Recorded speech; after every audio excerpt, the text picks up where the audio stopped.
Yarn Hub. Amazing channel, by the way. Phantom versus MiG 21. F4 Phantom, was it? I think it was F4 Phantom, right? Yeah. Two very iconic, very powerful, very era defining planes of their time. Let's see. It's the afternoon of January the 2nd, 1967, and in the skies over North Vietnam, American F-4 Phantom IIs from the 8th Tactical Fighter Wing, Woohoo! New Bon, Thailand, roar towards a Vietnamese airbase in what will become one of the conflict's most epic. I will say this, I much rather, on most planes, I prefer the gray, like blank gray scheme paint. I really do not like the camo paint. There's very, very few planes on who like camo looks good and like a very particular kind of camo, like different for different planes. But for most of them, it does not look good. And the jungle camo, I'm sorry, man. My personal preference, mm-mm, I don't like it at all. Air engagements. Sporting an old-fashioned handlebar mustache and leading the 28 jet charge is 44-year-old ace Colonel Robin Olds. Following the same route at identical speed and altitude 44-year-old as the ace. lumbering Oh, F-105 Thunder Chiefs that regularly bomb the north, they're on a deceptive fishing expedition. Old's cockpit view of the enemy airstrip below is obscured by clouds, and he's unsure if the Vietnam People's Air Force will take the bait. Still reeling from multiple losses to MiGs in the previous weeks, morale is at a low, but Operation Bolo is about to change that. It's oh, cunningly wait, I've heard simple. about By mimicking this. I think Operation Bolo was very well. I forgot, but I've heard about Operation Bolo. Yeah. F-105s, the Phantom's ruse should trick the Vietnamese Air Force brass into sending their coveted warbirds into a dogfight, but this time on the Americans' terms. Okay, so they were flying their planes in a particular pattern, which this is as much as I know already from different knowing about this from different sources, but they flew their F4s in a formation or in a speed and like combination of things which made it look like it was a standard bombing run by a different type of plane, which was easy to take down relatively. I forgot which one it was, but then they were kind of hoping these guys would think it's the other plane and then they'd send their planes to attack. Instead, they'd come across these planes which were equipped to deal with them. Okay. On the ground, North Vietnamese radar operators are tracking what they think are Thunder Chiefs with high-tech Soviet hardware. With the skies clearing, ground controllers scramble more than a dozen Russian-built MiG-21s to intercept the decoys in what they think is going to be yet another turkey shoot. Lining up on the tarmac, the pilots shove their throttles forward and hurtle into MiG the air towards the foreign 21! invaders. Emerging from the clouds, just as Olds and his team arrive over the target, the first MiG is followed by a second, and then a third. But instead of Thunder Chiefs, the sky is crawling with deadly Phantom IIs, armed for aerial Ooh. combat. Commander Colonel Daniel Chappie James, in a flight behind, radios a warning to Olds. Olds later said, "The battle started when the MiGs began to get out of the cloud cover. Unfortunately for me, the first one appeared in my 6 o'clock. Oh I no. think it was more an accident than a planned tactic. As a matter of fact, in the next few Damn, minutes, that's lucky for the MiG, huh? It pops out of the cloud right behind an enemy plane. many other MiGs started to exit from the clouds from different positions. I was lucky. The flight behind me saw the MiGs and tried to divert its attention.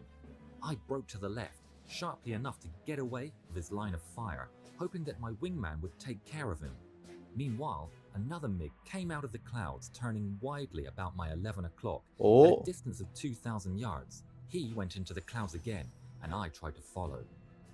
A third enemy plane appeared in my. Okay, this one horrifying part about this is all these planes, unlike video games, you don't really have any other camera view other than your eyes, which is in the cockpit, and you don't really get any kind of pings on the screen telling you where every single plane is.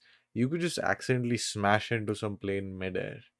or not even know and like go straight and smash into the ground. At least back in the day. Now there's warning systems for ground collision. But back in the day, it was, well, even now, technically, it's still possible for you to completely get disoriented. Like, even in games, like I play War Thunder. Sometimes I do not realize when I'm in like the thick of clouds that I'm headed straight to the ground. So imagine what it must be like for a real pilot with real skills, training, flying a real plane. I'm just talking about a video game over here. 10 o'clock from the right to the left. In simple words, almost in the opposite direction.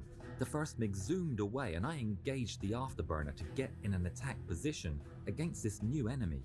I reared up my aircraft at a 45-degree angle inside his turn. He was turning to the left, so I pulled the stick and barrel rolled to the right. Thanks to this maneuver, I found myself above him, half upside down. I held it until the MiG finished his turn, calculating the time so that if I could keep on turning behind him, I would get on his tail. With a Ooh, deflection angle of 20 degrees at a distance of 1500 yards. that's very smart. Also, these details I think they check later. I don't think you have time to go, hey, this many degrees, this much distance exactly, while you're whipping your plane around. That was exactly what happened. He never saw me. Behind and lower than him, I could clearly see his silhouette against the sun when I launched two sidewinders. One of them impacted and tore apart his right Oh, wing. wow, okay.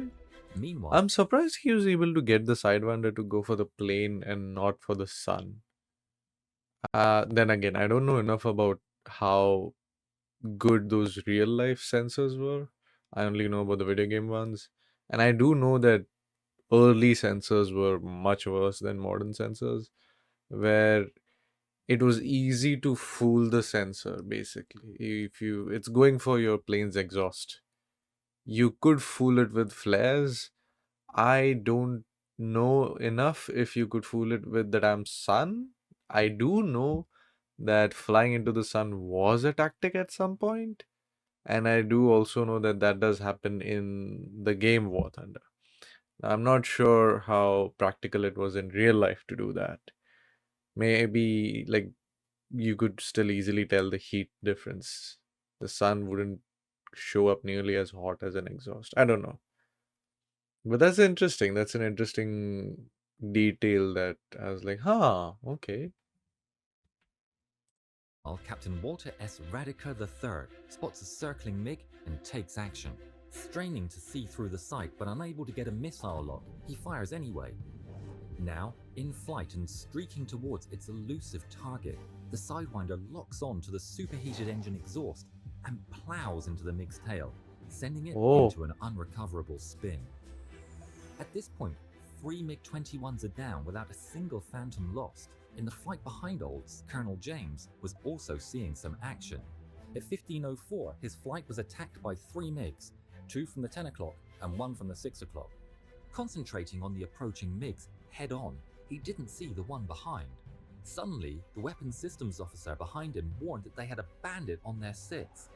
James suddenly turns. see, that's very useful to have another guy in the plane, especially in the older planes where like the MiG doesn't have that. So if there's anybody behind him, nobody will tell him that. It's up to one guy to check his front, back, and his instrument panel. So, hey, good on his second officer. Left, then right, and caught sight of the third MiG. In his own words, I ordered to my numbers 3 and 4 to break right. As they did so, the MiG broke left for some mysterious reason, and for a split second, we were side by side. We were so close that besides the red stars in his wings, I could clearly see the pilot's face. I began a horizontal barrel roll to get away from him and into an attack position. Once in position, I launched a Sidewinder. The missile missed because the evading MiG broke left at full throttle.